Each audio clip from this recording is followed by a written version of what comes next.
விஜய் வந்து கேள்வி எழுப்பினார்ல, நீங்க என்ன சொல்றீங்க அதிகபட்சம் சாரிமான்னு சொல்றீங்க ம். அப்படின்னாரு. இவர் அது கூட சொல்லலையேங்க. இவர் அது கூட சொல்லலைல. கோவையில அந்த அந்த குழந்தைக்கு எவ்ளோ பெரிய ஒரு கொடூரம் நடந்துச்சுங்க. ஏதாவது சொன்னாரா இவரு? ஏதாவது ஒரு அரசு சார்பா, ஏதாவது ஒரு அறிக்கை ஏதாவது வந்துச்சா? குற்றவாளிகள வந்து இல்ல நாங்க அந்த விரைவில் குடும்பத்தினரிடம் கண்டுபிடிப்போம். அந்த பேசினாருன்னு குடும்பத்திற்கு ஒரு ஆறுதல். எப்போ பேசினாரு. எப்போ எப்ப பேசுனீங்க? அப்படியே கதர்றாங்க அந்த அம்மா. அந்த அம்மா கதர்றாங்க. அவ்ளோ பெரிய கொடூரம் நீங்க நடந்திருக்கு. சினிமால எவ்வளவு பேரு தண்டனை குடுத்திருக்கீங்களே, அப்படிலாம் அப்படி செய்வீங்கன்னு தானே செய்வீங்கன்னு ஓட்டு தானே. போட்டேன். அதாவது அது மக்கள் வந்து என்ன மைண்ட் செட் நீங்க அப்படியெல்லாம் கூட பண்ணிட முடியாது. அதனுடைய எதார்த்தம் என்ன, நடைமுறை என்னன்றது எங்களுக்கு புரியுது. சினிமாவுல நீங்க பண்ண மாதிரி எல்லாம் வந்து இங்க பண்ண முடியாது. ஏன்னா அது வெறும் ஸ்கிரிப்ட் ரைட்டிங்.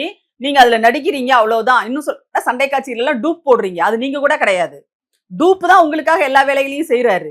அதனால இங்க வந்து நீங்க அது ரியலா எல்லாம் செய்ய முடியாது சார் அப்படிங்கிறது எங்களுக்கும் புரியுது.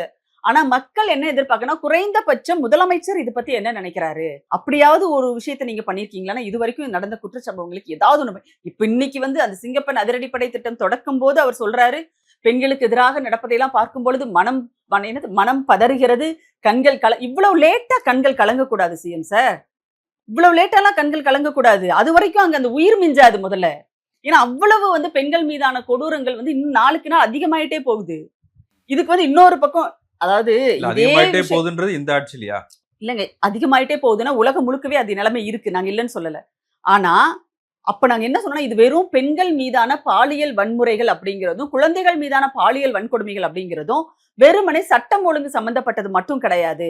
இது ஒரு தனிமனித ஒழுக்கம் சார்ந்தது, சமூக ஒழுக்கம் சார்ந்ததுன்னு சொல்லிட்டு, எங்களை போன்றவர்கள் தொடர்ந்து எந்த ஆட்சியில் இருந்தாலும் சரி, எந்த ஆட்சியில் நடைபெற்றாலும் இது மாதிரியான குற்றச்சம்பவங்கள் நடைபெறும்போது நாங்க அத சொல்ல தான் செய்றோம்.